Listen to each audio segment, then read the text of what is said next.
کہیں کوئی حسد والی چیز تو نہیں اس میں کہیں آ رہی وہ جو ایک حسد کا جی مسئلہ یہ ہے کہ وہ کیا وہ کہتے ہیں نا یہ مطلب ان کے لیے کیوں کرتے ہیں, ان کی مطلب جو بھی بچے ہیں نا بھائی ان کے لیے کیوں کرتے ہیں, ان کے لیے نہیں کرنا ایسے حسد بھی ہے, یہ بھی ہے, پریشانی ہے, پورے کنبے والوں کو پریشانی ہے.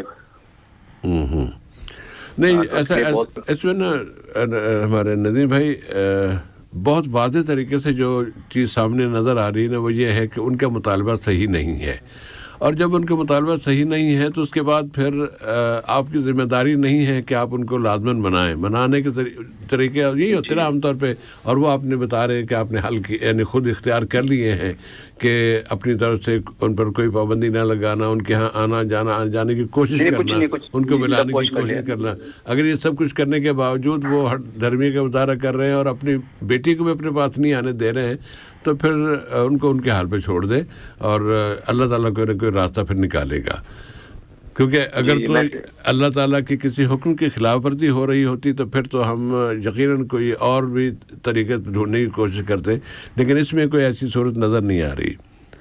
انشاءاللہ ابھی شیخ صاحب جواب دیں گے تو انشاءاللہ بات اور واضح ہو جائے گی باذن اللہ. جی انشاءاللہ جزاک اللہ خیر بھائی, بارک اللہ فیک, بہت شکریہ آپ کا بھائی, فی امان اللہ. اور اگلی کال لیتے ہیں. السلام علیکم. السلام علیکم جی. السلام علیکم ورحمۃ اللہ وبرکاتہ. وعلیکم السلام ورحمۃ اللہ وبرکاتہ. کون صاحب ہیں؟ سر میرا نام حبیب اللہ ہے, مجھے زکوٰۃ کے متعلق سوال کرنا ہے. عزیز اللہ صاحب نام بتایا آپ نے؟ حبیب اللہ سر. حبیب اللہ جی. حبیب اللہ بھائی زکوٰۃ کے بارے میں کیا سوال ہے؟ سر میں نے 1-2 سال پہلے ایک دکان لی تھی, تو اس کے متعلق پوچھنا تھا زکوٰۃ کس طرح ادا ہوگی. اس کا جو کرایہ آتا ہے, کرایہ پہ دے رکھی ہے مطلب وہ میں نے اپنے یہاں سے ختم کر کے جانے کے بعد میں استعمال کرنے کے لیے میں لی تھی. ابھی فی الحال کرایہ پہ دے رکھی ہے, اس کا کرایہ آتا ہے, تو اس کے کرایہ پہ سر جائے گا زکوٰۃ یا پھر کیا نام ہے جو اس کی مال وہ ہے؟ نہیں, اس میں بہت واضح بات یہی ہے بھائی کہ جو کرایہ آپ اس سے لے رہے ہیں بس اس پر زکوٰۃ ہے, پھر پوری دکان پر زکوٰۃ نہیں ہے. آپ کو جو رقم آ رہی ہے نا کرائے میں, جو آپ کے پاس سال کے آخر میں یا جب بھی آپ اپنی زکوٰۃ نکال رہے ہو اس وقت ساری رقم جمع کر لیں گے, اس میں یہ کرائے کی رقم بھی شامل ہوگی. اگر آپ نے خرچ کر دی ہے, کھا پی لی ہے تو پھر کچھ نہیں ہے. اگر وہ موجود ہے اور سال کے آخر میں آپ جیب میں اس کو الگ نہ کیجیے, اس کو زکوٰۃ کی رقم میں شامل کر کے پھر زکوٰۃ نکالیے. سر وہ اس پہ نا اب تقریباً مان لیجیے بھی 6,000 روپے بچے ہیں, وہ تو پچھلے تو جو اس میں لگ گئے چلے گئے, وہ کچھ ابھی فی الحال جتنے بھی بچے ہیں نا, جو آپ کی اپنی تنخواہ ہے, جو آپ کے اپنے گھر میں سونا ہے جو ہے, اس سب کو اکٹھا زکوٰۃ نکالتے ہیں نا. ساری چیزیں سونے اتنی مالیت کے ہیں, میرے پاس اتنے پیسے ہیں, میرے فلاں اکاؤنٹ میں اتنے پیسے ہیں, فلاں جگہ میرے اتنے پیسے ہیں, سب کچھ جمع کیا, اس میں وہ کرایہ کے پیسے 6,000 جو ہے وہ بھی اس میں جمع کریں, اور جو مجموعی طور پہ آپ کے اس کو آپ 40 سے تقسیم کر دیں, جو جواب آئے گا وہ آپ کی زکوٰۃ ہے, وہ آپ کو زکوٰۃ ادا کرنی, آپ کو مسئلہ حل ہو جائے گا. جی سر, اس سے متعلق وہ میرے پاس پلاٹ بھی ہے سر, پوچھ سکتا ہوں کہ اس سے متعلق وہ پلاٹ ہیں ان پہ بھی, کیونکہ میں نے جو ایک پلاٹ لیا تھا میرے خود کے بنانے کے لیے, رہنے کے لیے لیا تھا, اور دوسرا جو پلاٹ ہیں وہ بچوں کے نام سے ایسے ان کے لیے سیو رکھ رہے ہیں, اور تو ان پہ بھی کچھ زکوٰۃ ہے یا جو آپ نے اپنے لیے لیا اپنا مکان بنانے کے لیے, اس میں تو کوئی وہ نہیں ہے. جو دوسرے پلاٹ ہیں وہ اگر تو زکوٰۃ سے بچنے کے لیے بچوں کے نام کیے ہیں تو زیادتی کی ہے. میں سر الحمدللہ میں کیا ہے زکوٰۃ دینے میں زیادہ وہ رکھتا ہوں, کیونکہ اللہ نے ہمیں دینے والوں میں شمار کرائے, تو میں الحمدللہ جتنی ہو سکتی ہے سر, میں یہ تو اللہ کا میرا معاملہ ہے, میں نا زکوٰۃ دینے کے لیے, اور الحمدللہ کیا ہے گھر میں بھی یہ سوچے کہ وہ زیادہ ہی ادا کر دیں, مطلب جو بھی بن سکتا ہے تو اللہ کے فضل سے میں الحمدللہ کیا جب سے چلیے اس بات کو لمبا نہ کریں, یہ واضح ہوگی بات. اللہ تعالیٰ قبول فرمائے, آپ کے اس جذبے کو اور زیادہ شرف قبولیت سے نوازے. جہاں تک جواب جی بھائی دوسرا سوال کر سکتا ہوں جی, دوسرا سوال فرمائیے. جی سر, دوران وضو کر رہے ہیں, اس دوران اگر کوئی ریح خارج ہو جائے یا ہو جائے تو وہ جو ارکان ہے وہ دوبارہ دہرانا پڑیں گے یا جی جو شروع سے دوبارہ سے شروع کر لیجئے بہتر یہی. تو سر وہ اس میں کوئی ریک خارج ہونے کی مقدار ہے کہ سر؟ نہیں کچھ بھی نہیں, کچھ بھی نہیں. اس کی مقدار کون سے وہاں ہم کوئی آلہ تھوڑی لگائیں گے کہ نہیں سر وہ کیا ہے کبھی کبھار ہمیں گیس کی پرابلم ہوتی ہے نا تو ہلکے سے ایسے محسوس ہوتا ہے مان لیجیے 2% 1% یعنی جس کو کہتے ہیں نا کہ بہتر یہ ہے تو بہتر یہی ہے کہ آپ دوبارہ سے شروع کر لیں. جی شکریہ سر جزاک اللہ سر. بارک اللہ فیکم. اوکے سر شکریہ. ابھی آپ نا شیخ صاحب کے جواب کا انتظار کر لیجیے, ممکن ہے کہ اور پوائنٹ بھی ہو کوئی جو میرے ذہن میں نہیں آیا تو انشاءاللہ آپ کو اس سے آگاہ کر دیں گے. شکریہ سر آپ لوگوں کا بہت بہت جزاک اللہ خیر جی. بارک اللہ فیکم. فی امان اللہ. اور اگلی کال لیتے ہیں اب ہم. اور میں ایسے بولنا میرا جی چاہتا ہے کہ میں فوری جو میرے ذہن میں ایک بات آتی ہے وہ نہ بیان کروں بلکہ میں آپ کے لیے ساری چھوڑ دوں. دیکھتا ہوں اگر اپنے ساتھ پہ قابو پا لوں تو اچھا ہے. جزاکم اللہ خیر. اگلی کال لیتے ہیں. السلام علیکم. وعلیکم السلام ورحمۃ اللہ وبرکاتہ. میرا سلام عرض ہے. کیا نام بھائی آپ کا؟ میرا نام جہانگیر. جہانگیر صاحب. ایک اور کال بھی شاید ہاں مل گئی. چلیے جہانگیر بھائی آپ جلدی سے اپنا سوال بتائیں تاکہ پھر ان کو بھی ساتھ میں لے لیں گے. سوال میرا یہ تھا کہ اب حلال و حرام دو چیز ہے, یہ مکروہ کیا چیز ہے؟ اچھی بات ہے. اور دوسرا سوال یہ ہے کہ اب جی فرض نماز پڑھ کر کے اور کوئی سنت ادا کر رہا ہے اور کوئی پیچھے سے آیا اور اس کے ساتھ میں جماعت شامل ہو گیا تو کیا اس کی نماز فرض جماعت کا یہ مل جائے گا, ثواب ملے گا؟ جی بالکل انشاء اللہ تعالیٰ ملے گا اور اللہ تعالیٰ قبول کرنے والا ہے. اس میں کوئی شک والی بات ہونی نہیں چاہیے. جو نماز پڑھ جو اپنی سنت ادا کر رہا ہے وہ پوری طرح سنت ادا کرے گا. جو دوسرا فرد ہے وہ اس کے ساتھ آ کے اپنے فرض ادا کر سکتا ہے. اس میں اگر امام اور مقتدی کا جو فرق آتا ہے نا کہ وہ سنتیں پڑھ رہا ہے تو پیچھے فرض کیسے پڑھے جائیں گے, یہ نبی کریم صلی اللہ علیہ وسلم کی ان 5 احادیث میں اس کی وضاحت ہوتی ہے کہ جس میں آپ فرض نماز پڑھ لینے والوں کے بعد دوبارہ اگر کہیں جماعت مل رہی ہے تو اس میں وہ شامل ہو جانے. یا پڑھانا تو پڑھانے والے کی وہ سنت یا نفل ہوتے ہیں اور نفل کے ساتھ نفل پڑھنے والے کے پیچھے جو دوسرا نیا فرض آتا ہے جو پہلی دفعہ جماعت کر رہا ہوتا ہے اس کے لیے وہ اپنا فرض ادا ہوتا ہے. تو یہ اللہ کے رسول نے واضح کر دیا تھا. ان کے دور میں یہ بات ہو گئی ایک سے زیادہ مرتبہ. میں نے ایک دفعہ اس کے مختلف احادیث جمع کی تھی, 5 احادیث آئی تھی یا 5 مواقع آئے تھے. تو اس لیے کوئی فکر کی بات نہیں ہے. سنتیں پڑھ رہے ہیں, کوئی صاحب آتے ہیں وہ اپنے فرض پڑھنا چاہتے ہیں تو پڑھ سکتے ہیں. لیکن مسجد میں جو بیٹھے رہتے ہیں وہ سارے لوگ دیکھتے رہتے ہیں کہ یہی کیا کر رہا ہے. نہیں دیکھتے رہے کہتے رہو سے کیا ہے, یہ کوئی گناہ کا تھوڑی آپ کر رہے ہیں کہ یہ کیوں کر رہے ہیں. آپ تو اپنی سنتیں پڑھ رہے ہیں نا. کوئی دوسرا فرد آ کے آپ کے ساتھ اگر شریک ہوتا ہے اور وہ اجر لینا چاہتا ہے تو آپ کو کیا کیوں کنجوسی کر رہے ہیں, اس کو اجر لینے دیں. اور ویسے آپ سے کچھ بھی نہیں کر رہا, صرف آپ کو فالو کر رہا ہے نا بس. جی جی اللہ تعالیٰ اس کی نماز کو بھی قبول کر رہا ہے. اور ایک ہے سوال. نہیں 2 سوال ہو گئے آپ کے بھائی, اور ہم ایک کال میں 2 سوال لیتے ہیں زیادہ سے. میں نے بات کر دی. جی بھائی جو سوال چھوٹ رہا ہے ضروری یہی تھا.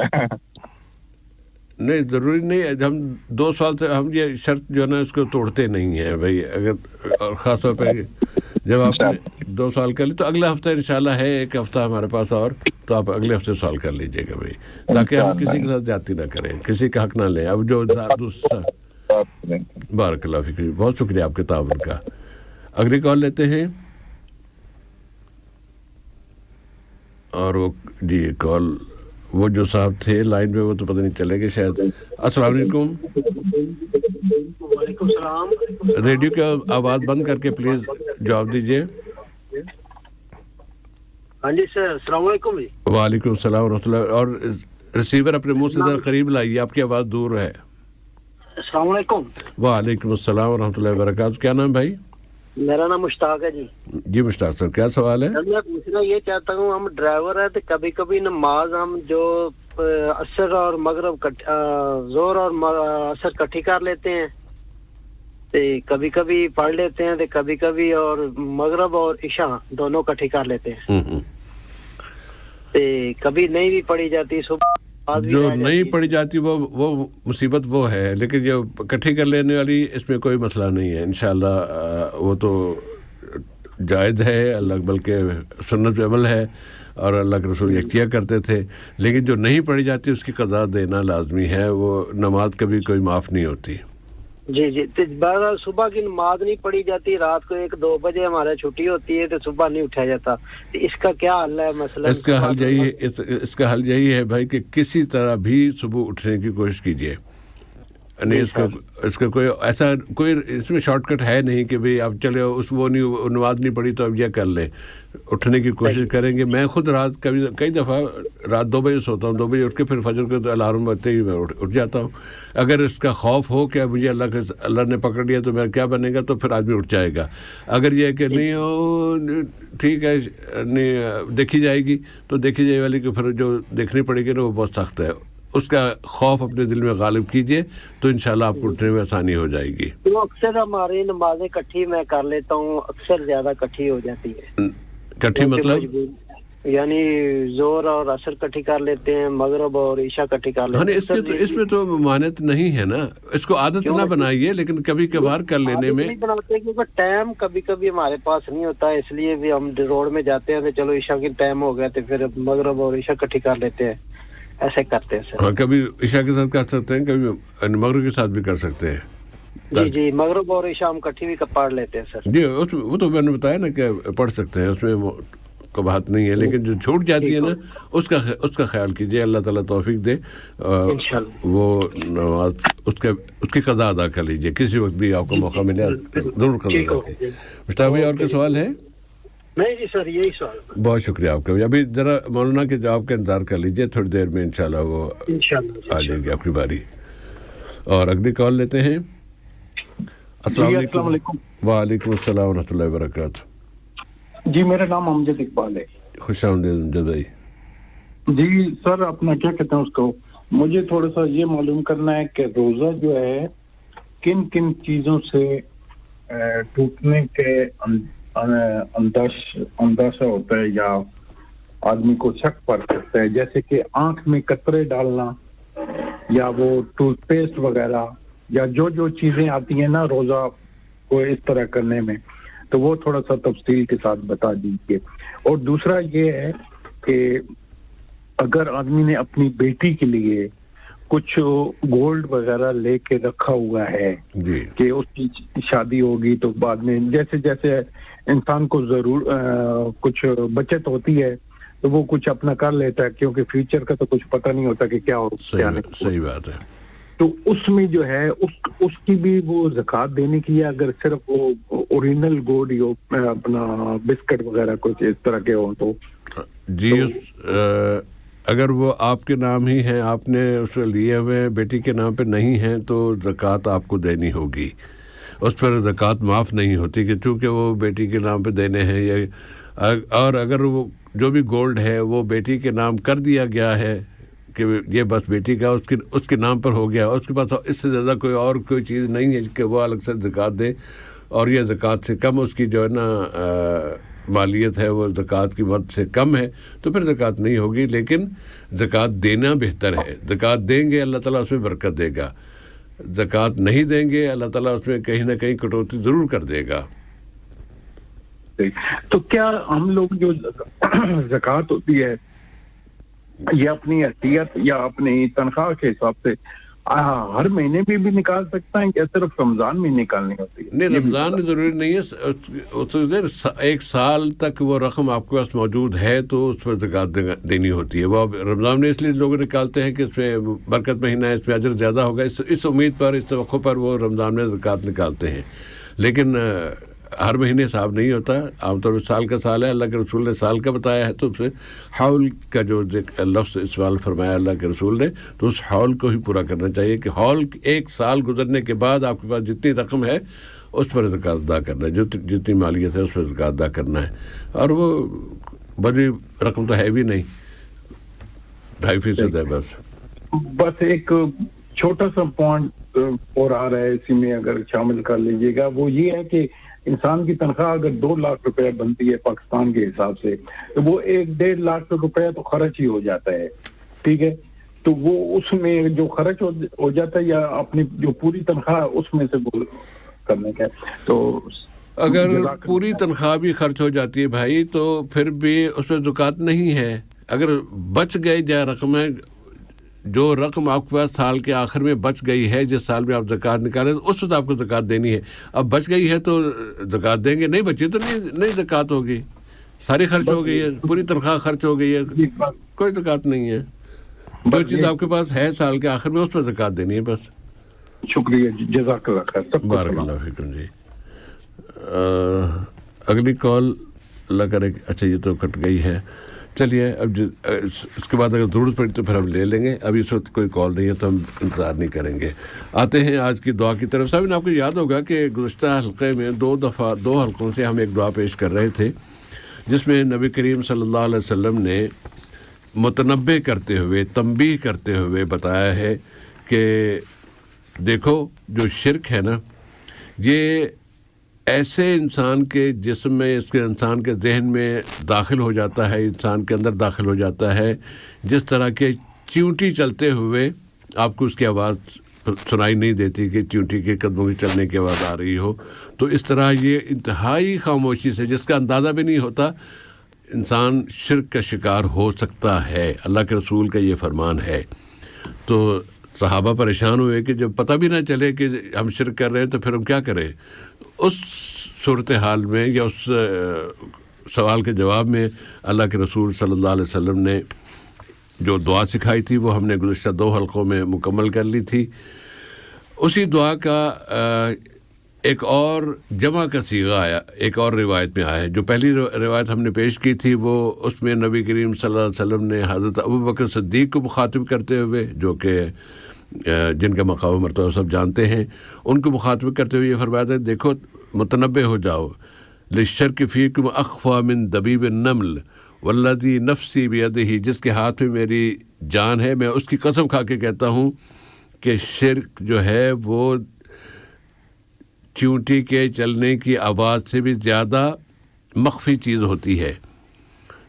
اور پھر میں کیا تمہیں بتاؤں نا کہ تم یہ دعا مانگو تو چھوٹا شرک ہو, بڑا شرک ہو, زیادہ ہو, کم ہو, کچھ بھی اللہ تعالیٰ وہ معاف فرما دے گا. اس بنیاد پر پھر اللہ کے رسول نے یہ دعا سکھائی تھی جو ہم یاد کر چکے ہیں, اور کم از کم یاد نہیں کی جن لوگوں نے تو وہ انہوں نے سن تو لی ہوگی انشاءاللہ. اللہم انی اعوذ بک ان اشرک بک وانا اعلم واستغفرک لما لا اعلم. یہ ہے مفرد کے صیغے میں, انسان اپنی طرف سے یہ دعا مانگ رہا ہوتا ہے. ایک اور روایت ملی ہے اور وہ بھی صحیح ہے. البانی صاحب نے دونوں روایتوں کو صحیح بتایا ہے, اور اس کے راوی ہیں حضرت ابو موسیٰ الاشعری رضی اللہ تعالیٰ عنہ. اس میں جمع کا صیغہ آیا ہے اور ایک لفظ کی تھوڑی سی تبدیلی کے ساتھ اسے بیان کیا گیا, اور وہ نسبتاً, یعنی پہلی روایت سے نسبتاً تھوڑا سا آسان ہے. اللہم انا نعوذ بک ان نشرک بک شیئا نعلمہ ونستغفرک لما لا نعلمہ. یہ دعا ہے, اس کو ہم پہلے سے کر لیں. اللہم انا نعوذ بک من ان نشرک بک شیئا نعلمہ. اللہم انا نعوذ بک ان نشرک بک شیئا نعلمہ. جو پہلا حصہ ہے اللہم انی اعوذ بک, انا نعوذ بک, ہم پناہ مانگتے ہیں تیری, من ان نشرک بک, کہ ہم تیرے ساتھ کسی کو شریک ٹھہرائیں, شیئا, کسی بھی چیز کو, نعلمہ, وہ ہمیں اسے جانتے ہوں کہ وہ یہ جو کام ہے نہیں شرک کیا ہے, اور پھر بھی ہم وہ شرک کر رہے ہوں. ونستغفر, اس پر ہم تیری پناہ چاہتے ہیں کہ ہمیں کبھی ایسی صورتحال کے دوچار ہوں. اور جو نہ چلنے والی بات یا نہ ماننے والی بات یا یہ کہ نہ محسوس ہونے والی بات ہے, ونستغفرک لما لا نعلمہ, اور ہم اس سے تجھ سے معافی مانگتے ہیں کہ ہمیں پتہ ہی نہیں چلا اور ہم شرک کر بیٹھے ہوں یا شرک کر رہے ہوں, تو یا اللہ تو اسے معاف فرما دے کہ ہم تو اسے جانتے ہی نہیں ہیں. یہ ہے اس آج کی دعا, اور اس کا پہلا حصہ کم از کم ابھی یاد کر لیجئے. 3 حصوں میں اس کو ہم تقسیم کر سکتے ہیں. اللہم انا نعوذ بک, اللہم انا نعوذ بک